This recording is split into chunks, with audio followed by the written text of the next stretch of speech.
Hey everybody, Brandon Swanson here, along with Sean Anderson. Week 14 in the NFL, and folks, we've made it to the fantasy football playoffs. How about that? That's always exciting. I didn't.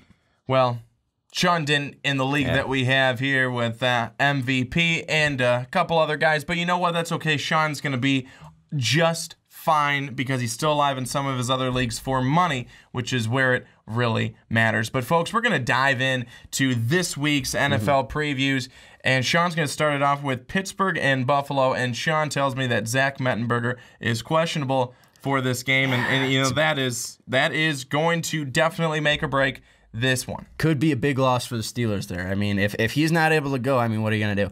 The key for the Steelers here, and it's tough because, you know, the Steelers, obviously, they're 7-5. They're a great team, but injuries are what riddled them. And early on in the season, that's why I said they were going to go 9-7 was because of injuries. I don't know if they'll still go 9-7. They might finish out 11-5 and win out the rest of the games. But the key here, I think, is just to do what you did last week against the Giants.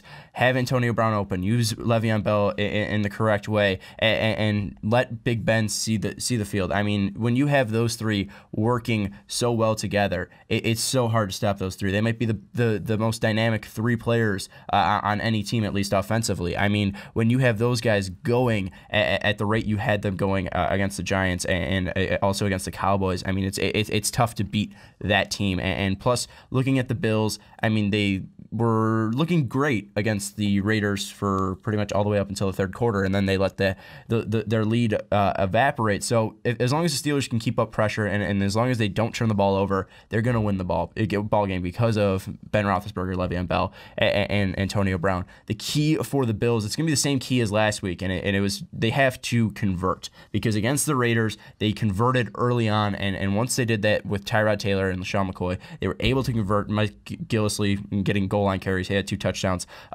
You know, as long as they were able to convert and punch it in, those Gillislee touchdowns turned into touchdowns. They didn't have to bring on the field goal unit. That's what's going to keep them in the game and winning the game because it was a great game plan what the Bills had for the first 3 games, and they couldn't capitalize to pull out the one against the Raiders. So key for the Steelers, don't turn the ball over. Key for the Bills, you have to capitalize. You have to convert because the Steelers, even if they're turning the ball over with these dynamic players, they can just go out on the field in an instant with Antonio Brown, Le'Veon Bell, and Big Ben.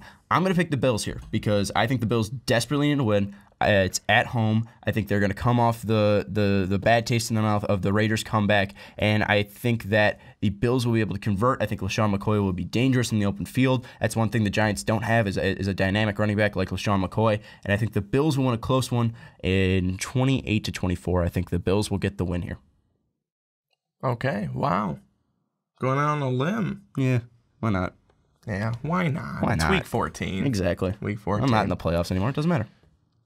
Exactly. Well, there you have it. Sean saying 28-24 Bills over the Steelers. Hey everybody, thanks so much for checking out these videos today. Make sure you comment down below, like this video, subscribe to MVP, and check out the Patreon page. So long, everybody.